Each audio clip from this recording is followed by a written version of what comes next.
নমস্কার, খবর পড়ছি কলকাতা নিউজ ইউটিউব চ্যানেল থেকে। প্রথমেই হেডলাইন্স। পরপর দুবার শ্লীলতাহানি করেছেন, কড়া ভাষায় রাজ্যপালের নিন্দা মমতার। আরও বড় হচ্ছে চক্রান্ত, এই লড়াই লড়ব। অডিও ক্লিপ প্রকাশ করে কলকাতা ছাড়লেন রাজ্যপাল সিভি আনন্দ বোস। ভোট জিহাদে চুপ তৃণমূল ও বামেরা, ইন্ডিয়া জোটকে আক্রমণ মোদির। যোগ্য চাকুরিহারাদের এসএসসি ভবন অভিযানে ধুন্ধুমার। বিস্তারিত খবরে যাওয়ার আগে প্রথমেই অনুরোধ করব, আমাদের চ্যানেলটি সাবস্ক্রাইব করুন। এবার আসছি বিস্তারিত খবরে। প্রথম খবর, রাজ্যপালের বিরুদ্ধে শ্লীলতাহানির অভিযোগে এখনো সরগরম রাজ্য রাজনীতি। অভিযোগ ওঠার পরেই চক্রান্ত তত্ত্বে অডিও বার্তা দিয়ে রাজভবন ছেড়ে কেরলে গিয়েছেন রাজ্যপাল সিভি আনন্দ বোস। এই আবহে শুক্রবার দুপুরে পূর্ব বর্ধমান লোকসভা কেন্দ্রের রায়না 2 ব্লকের সভা থেকে কড়া ভাষায় রাজ্যপালের নিন্দায় সরব হলেন মুখ্যমন্ত্রী মমতা বন্দ্যোপাধ্যায়। এই দিন সভামঞ্চ থেকে রাজভবনের শ্লীলতাহানির কাণ্ডে তৃণমূল সুপ্রিমো বলেন, একটা ছোট্ট মেয়ে রাজভবনে চাকরি করত, তার সঙ্গে কি ব্যবহার করেছেন মাননীয় রাজ্যপাল মহাশয়। আপনি আমায় কালকেও বলে পাঠিয়েছেন, আমার মন্ত্রী কেন এসব আপনাকে বলেছে। শুনে রাখুন, আমার কাছে একটা নয় 1000টা ঘটনা এসেছে, কিন্তু আমি কোনোদিন কোনো কথা বলিনি। কালকে মেয়েটির কান্নায় আমার যন্ত্রণা হয়েছে। সন্দেশখালি নিয়ে বলার আগে এইসব নিয়ে ভাবুন। মেদিনীপুর পূর্বের একটি মেয়েকে আপনি একবার নয় পরপর দুবার শ্লীলতাহানি করেছেন। একদিকে প্রধানমন্ত্রী নরেন্দ্র মোদী, অন্যদিকে মুখ্যমন্ত্রী মমতা বন্দ্যোপাধ্যায়। প্রধানমন্ত্রী ও মুখ্যমন্ত্রীর জেলা সফর নিয়ে সরগরম পূর্ব বর্ধমান। শুক্রবার দুপুরে পূর্ব বর্ধমান লোকসভা কেন্দ্রে তৃণমূল কংগ্রেসের প্রার্থী ডাক্তার শর্মিলা সরকারের সমর্থনে রায়না 2 ব্লকে সভা করেছেন দলনেত্রী মমতা বন্দ্যোপাধ্যায়। সেখানেই নিয়ে রাজভবন শ্লীলতাহানি কাণ্ডে কড়া ভাষায় রাজ্যপাল সিভি আনন্দ বোস এবং মোদী বিজেপিকে আক্রমণ করেন তিনি। গতকালই মেমারির জনসভা থেকে প্রধানমন্ত্রীর বঙ্গ সফরকে কটাক্ষ করেছেন মমতা বন্দ্যোপাধ্যায়। তৃণমূল কংগ্রেসের দলীয় সূত্রে খবর, বর্ধমান পূর্ব লোকসভা কেন্দ্রে তৃণমূল কংগ্রেস এগিয়ে থাকলেও মতুয়া ভোট তাদের ভাবাচ্ছে। সিএএ আতঙ্ক কতটা মতুয়া ভোট ব্যাংকে প্রভাব ফেলে, সেই বিষয়টি নিয়ে তৃণমূল নেতারা বেশ চিন্তিত। রায়নার সভা থেকে মমতা বলেন, শিল্পপতিদের ভয় দেখিয়ে ইলেকশন বন্ডের টাকা আদায় করছে কেন্দ্র। প্রধানমন্ত্রী যা খুশি তাই করছেন। নির্বাচন কমিশন চুপ, কাজকর্ম নেই। প্রধানমন্ত্রীর কি বলা উচিত তিনি নিজেই জানেন না। এতদিন পর চাকরিহারাদের নিয়ে কথা বলছে রাজ্য সরকার। স্কুল শিক্ষা দপ্তরের তরফে সুপ্রিম কোর্টে আইনজীবী দেওয়া হয়েছে। ছাত্রছাত্রীরা লড়ছেন, চাকরি খেতে দেব না আমরা। কোথায় ছিলেন মোদীবাবু এতদিন? মোদীকে আক্রমণের পাশাপাশি প্রথম দ্বিতীয় দফায় ভোট শতাংশ হঠাৎ করে বেড়ে যাওয়া নিয়ে আজও নির্বাচন কমিশনের দিকে আঙুল তোলেন মমতা। অশুভ উদ্দেশ্যে ফের একজনকে রাজভবনে বসানো হয়েছে। রাজ্যপালের বিরুদ্ধে শ্লীলতাহানির অভিযোগ ওঠার পরের দিনই এমন আশঙ্কা প্রকাশ করা হয়েছে রাজভবনের তরফে। শুক্রবার রাজভবনের তরফে কর্মীদের উদ্দেশ্যে প্রকাশিত এক বিবৃতিতে বলা হয়েছে, এক গোপন মাধ্যমে জানা গিয়েছে রাজনৈতিক শক্তিগুলি অশুভ উদ্দেশ্য নিয়ে রাজভবনে আরও একজনকে বসিয়েছে। বিষয়টি সংশ্লিষ্ট সংস্থার মাধ্যমে যাচাই করা হচ্ছে। এগুলো নিছক নির্বাচনী ছক ছাড়া আর কিছুই নয়। এরপর এক অডিও বার্তা দিয়েছেন খোদ রাজ্যপাল সিভি আনন্দ বোস। তার স্পষ্ট বার্তা, এখনো আরো বড় চক্রান্ত হচ্ছে, এই লড়াইয়ে লড়বো, পালিয়ে যাব না। রাজভবন সূত্রের দাবি, এই অডিও বার্তা দেওয়ার আগে শুক্রবার সকাল 11টা নাগাদ কলকাতা ছেড়েছেন রাজ্যপাল। তিনি নিজের রাজ্য কেরলে গিয়েছেন, সেখানেই বেশ কয়েকদিন থাকবেন।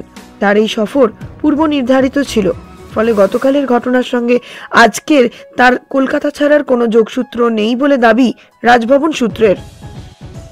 এদিকে অডিও বার্তায় রাজ্যপাল আরও বলেন, আমি একটা বিষয়ে পরিষ্কার, যে কোনো ভিত্তিহীন অভিযোগ আমাকে দুর্নীতি হিংসার বিরুদ্ধে কাজ করা রুখতে পারবে না। আমি এটা জেনেও আশ্চর্য হব না যে গ্রেট ক্যালকাটা কিলিং এর মতন ঘটনার অভিযোগ আমার বিরুদ্ধে করা হচ্ছে। এটাই বাংলার রাজনৈতিক অপশক্তির ধরন। রাজ্যপাল সিভি আনন্দ বোসের বিরুদ্ধে শ্লীলতাহানির এই অভিযোগ হয় বৃহস্পতিবার। হেয়ার স্ট্রিট থানায় নিয়ে যাওয়া হয় ওই মহিলা কর্মীকে। অভিযোগকারী রাজভবনেই কাজ করতেন বলে জানা গিয়েছে। হেয়ার স্ট্রিট থানা সূত্রে খবর, মহিলাটিকে থানায় নিয়ে গিয়ে জিজ্ঞাসাবাদ করা হয়। যদিও এই বিষয়ে এখনো রাজ্যপাল কিংবা রাজভবনের তরফে কোনো প্রতিক্রিয়া পাওয়া যায়নি। ইস্যুতে ইন্ডিয়া জোটকে ফের আক্রমণ প্রধানমন্ত্রী নরেন্দ্র মোদীর। নাম না করে কংগ্রেস নেতা সলমান খুরশিদের ভাইঝি প্রার্থী মারিয়া আলমের মন্তব্য প্রসঙ্গে মোদি বলেন, ইন্ডিয়া জোটের বাকি দলগুলির পাশাপাশি পশ্চিমবঙ্গে তৃণমূল ও বামেরা ভোট জিহাদকে সমর্থন করছে, আর তাই ভোট জিহাদের বিরুদ্ধে চুপ করে রয়েছে তৃণমূলের বামেরা। আর এর আসল উদ্দেশ্য ইন্ডিয়া জোটের তুষ্টিকরণের রাজনীতি। এইভাবেই বর্ধমানের প্রচার সভা থেকে বিরোধীদের নিশানা করেন প্রধানমন্ত্রী। উল্লেখ্য, ভোট জিহাদ নিয়ে মন্তব্যের জেরে বিতর্ক ছড়িয়েছে সমাজবাদী পার্টির নেত্রী তথা কংগ্রেস নেতা সলমন খুরশিদের ভাইঝি মারিয়া আলম। শুক্রবার বর্ধমানের নির্বাচনী জনসভা থেকে প্রধানমন্ত্রী এই ভোট জেহাদ নিয়ে সরব হন। তিনি বলেন, ভোট জেহাদের খেলা শুরু করেছে বিরোধীরা। কংগ্রেসের ঘনিষ্ঠ এক শিক্ষিত পরিবারের সদস্য বলেন, মোদির বিরুদ্ধে ভোট জিহাদ করতে। জিহাদ কি তা আমাদের দেশের মানুষ খুব ভালো করেই জানে। মোদি অভিযোগ করেছেন, ভারতে দশকের পর দশক ধরে এই ভোট জিহাদের খেলা চলে আসছে।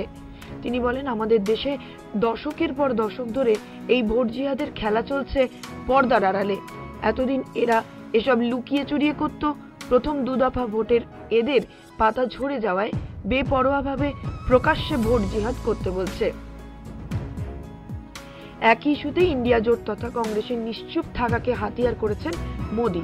তিনি বলেন, এই ভোট জেহাদ নিয়ে রীতিমতন চুপ কংগ্রেসের শাহী পরিবার, তৃণমূলের পরিবার আর বামেরা। এর অর্থ এরা সবাই ভোট জেহাদকে সমর্থন করে। এই ইন্ডি জোট ভোট ব্যাংকের জন্য যা খুশি করতে পারে। প্রসঙ্গত, গত মঙ্গলবার সমাজবাদী পার্টির নেত্রী মারিয়া আলম এক নির্বাচনী প্রচারে বলেছিলেন, একজোট হয়ে ভোট জিহাদ করতে হবে। আবেগপ্রবণ না হয়ে নীরবে বুদ্ধি প্রয়োগ করে এই সরকারকে তাড়ানোর জন্য ভোট জিহাদ করতে পারি আমরা। না হলে এই সরকার আমাদের অস্তিত্ব মুছে দেবে। ওরা বলছে সংবিধান ও গণতন্ত্র বিপদের মুখে, কিন্তু আমি বলবো মানবতা হুমকির মুখে। এখন মানবতার উপরে আক্রমণ চলছে, তাই গঙ্গা জামুনি সংস্কৃতিকে বাঁচাতে হলে কারোর কথায় প্রভাবিত না হয়ে নীরব থেকে বুদ্ধিমত্তার সঙ্গে নিজের ভোটটি নিজে দিন। অপরদিকে আরেকটি খবর হলো, স্কুল সার্ভিস কমিশনের ভবনে সদ্য চাকুরিহারা যোগ্য শিক্ষক ও শিক্ষিকারা শিক্ষাকর্মীদের অভিযানকে ঘিরে ধুমধুমার বাঁধল। যোগ্যদের চাকরি ফিরিয়ে দেওয়ার দাবিতে শুক্রবার এই কর্মসূচিটি নেওয়া হয়। একটা বিরাট সংখ্যক বাহিনী এনেও বিক্ষোভকারীদের আটকাতে ব্যর্থ হয় পুলিশ। শুক্রবার সকালে প্রথমে সল্টলেক করুণাময়ীতে জমায়েত করেন চাকুরিহারা যোগ্য শিক্ষক ও শিক্ষাকর্মীরা। এরপর প্ল্যাকার্ড হাতে করুণাময়ী থেকে প্রায় কয়েক হাজার আন্দোলনকারী এসএসসি ভবনের উদ্দেশ্যে রওনা দেন। তাদের মুখে ছিল এসএসসি জবাব দাও স্লোগান। পুলিশ ব্যারিকেড করে বিক্ষোভকারীদের পথ আটকানোর চেষ্টা করে। তখনই তাদের সঙ্গে পুলিশের মধ্যে ধস্তাধস্তি বাধে। পুলিশের বাধা অতিক্রম করে প্রথমে এগিয়ে যান মহিলা বিক্ষোভকারীরা। মহিলা পুলিশ দিয়েও তাদের আটকানো সম্ভব হয়নি। এরপর পুলিশ ব্যারিকেড দিয়ে বিক্ষোভকারীদের পথ আটকানোর চেষ্টা করলেও সফল হননি। ব্যারিকেড ভেঙে আন্দোলনকারীরা সোজা পৌঁছে যান এসএসসি ভবনে। এরপর এসএসসি ভবনের সামনেই বিক্ষোভ দেখাতে শুরু করেন চাকুরিহারারা। এই বিক্ষোভের জেরে ব্যস্ত রাস্তায় সকালে যান চলাচল বিপর্যস্ত হয়। রাস্তা থেকে বিক্ষোভকারীদের সরে দাঁড়ানোর আর্জিও জানানো হয়। পুলিশের তরফ থেকে লাগাতার মাইকিং করা হয়। আন্দোলনকারী যোগ্য প্রার্থীদের দাবি, অযোগ্যদের চাকরি বাতিল করে তাদের মতন যোগ্য প্রার্থীদের চাকরিতে বহাল রাখতে হবে। যোগ্য প্রার্থীদের ওয়েমার প্রকাশের জন্য স্কুল সার্ভিস কমিশনের কাছে দাবিও জানান তারা। উল্লেখ্য, গত 22 এপ্রিল এসএসসির নিয়োগ দুর্নীতি মামলায় স্কুল সার্ভিস কমিশনের 2016 পুরো প্যানেল বাতিল করে দেয় কলকাতা হাইকোর্ট। সেই রায়ে 25,753 জনের নিয়োগ বাতিল করে বিচারপতি দেবাংশু বসাক এবং সব্বর রাশির ডিভিশন বেঞ্চ। এই রায়কে চ্যালেঞ্জ জানিয়ে সুপ্রিম কোর্টে মামলা চললেও যোগ্য ও অযোগ্য প্রার্থীদের কিভাবে আলাদা করা হবে তা নিয়ে দ্বন্দ্ব রয়েছে এখনো। কেন যোগ্য প্রার্থীদের চাকরি বাতিল হবে, এই নিয়েই সরব হয়েছেন বিভিন্ন মহল।